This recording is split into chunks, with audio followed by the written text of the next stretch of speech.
You know how in the beginning of the Panera Bread, everybody was like cutting their hair and doing crazy things because we weren't gonna see each other? Well, mine came a year late and I just chopped my hair off. Hey, how you doing? My name's Sarah. Shit, I ran out of wine. Hello, hello, hello. My name is Sarah and this is my YouTube channel. If you're new here, I put new bookish content out every Thursday at 7 o'clock. In today's video, we're gonna be going over 5 YA recent reads that I recently read. I read a healthy mix of like YA, contemporary fiction, fantasy, and then like straight on hardcore adult romance like erotica.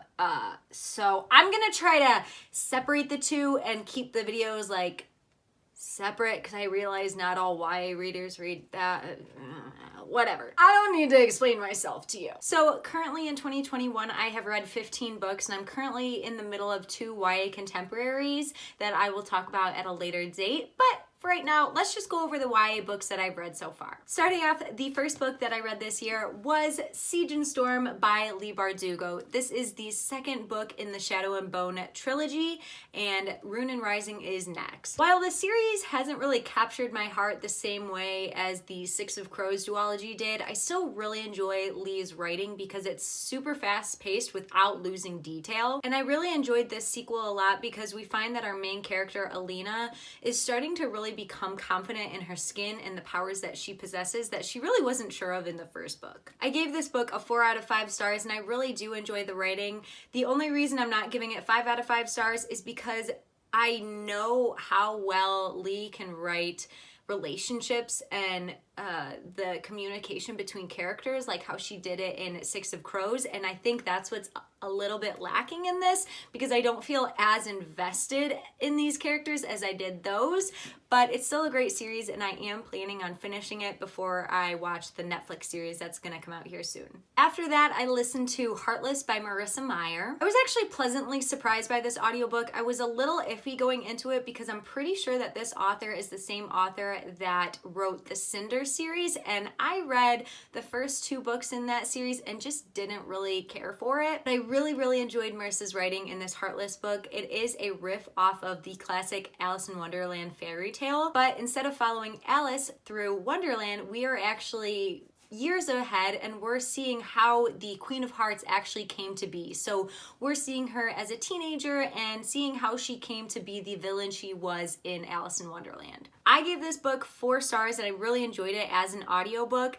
I think this book really humanized the Queen and made me actually like her a lot more and respect her and the decisions she made going forward, even in Alice in Wonderland. I also really enjoyed how we're seeing characters that we know and love from the Alice in Wonderland movie and book, but we're seeing them in a different light in this book and how they came to be where they were later on. I recommend this whether it's a physical book or an audiobook. I think it was great. I think the relationships that she writes are great, and I think since it's a standalone rather than a series like Cinder was, I think that's what made me enjoy it a little bit more because there was a conclusion to the story. That being said, the conclusion broke my heart, but that's besides the point. The next book I picked up was the sequel to the Illuminae Files, which is called Gemina, and this is by Amy Kaufman and Jay Kristoff. This book is set on the space station where the Hypatia, which is the space station we follow in the first book, Illuminae, is supposed to land. But in the process of it trying to land, this space station, which is called Heimdall,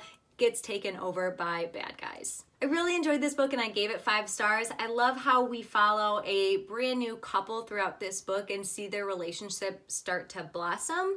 But by the end of it, we bring back the Illuminae people and we see all our old characters, and I think going forward into the 3rd book, it's going to be like a team of 4. Amy Kaufman and Jay Kristoff are so good at bringing scientific theories into a fiction book and really explaining it in layman's terms, and that's what I really enjoyed about this because I kind of feel like I'm learning a little bit about quantum physics while I read a YA fiction book. I can't say enough about this series. This was just as good as the first one, and I cannot wait to dive into the 3rd one here. After that, I listened to Fable by Adrienne Young. This one caught my attention because it was on Reese Witherspoon's book club, and I usually like all the books that Reese Witherspoon recommends, and so that's why I picked this one up sooner rather than later. I don't know whether it's because it was an audiobook and I wasn't as invested in it as I usually get with physical copies, but it took me a while to get into this book because there is a lot of sailor and pirate jargon that I just was not following. So in this book, we follow our main character, Fable, who has been stranded on an island by her father for most of her teenage years. And now that she is older and of age and has learned more, she is now wanting to get out on the seas and prove to her father that she can be part of his crew. But in order to prove to her father, she has to get to him first. So she makes a deal with another pirate to work on his ship in exchange for passage. I gave this book 3.5 stars. I thought it was good, and I'll definitely continue on with the series. I just don't think that this was a great first book to it. I felt like there were just a lot of slow scenes, and it was a slow-moving first book. Really not many action parts to keep you on the edge of your seat. I think personally, if this was a physical book, I probably would have DNF'd it just because I got bored.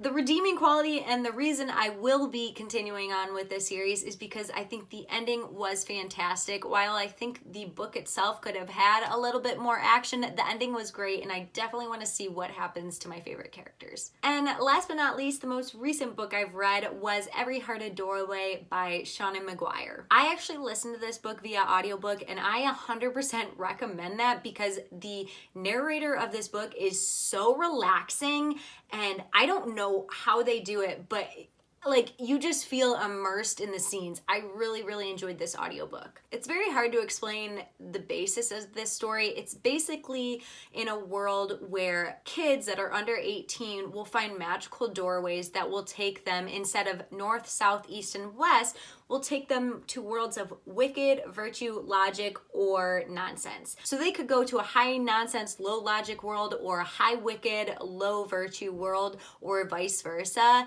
While for them it may only seem like a couple of months, for their parents it seems like years that they're gone, and then all of a sudden they get popped out of a new door and they're back in their original lives and they don't know what to do with themselves. So we follow this school that brings in these kids that come back from these other worlds and try to rehabilitate them. This does end up turning into like a murder mystery-esque type book, and while I don't normally like that kind of genre, I really liked it in this book, and I will continue on with this series because they are very quick to get through and the audiobooks of them are just fantastic. So I hope they are all read by the same narrator. So those are the YA books that I recently read. Let me know what your favorite book that you recently read was down in the comments below so I can add it to my TBR. If you haven't already, please don't forget to subscribe and give this video a thumbs up. Other than that, I hope you have a beautiful rest of your day, and I'll see you in my next video.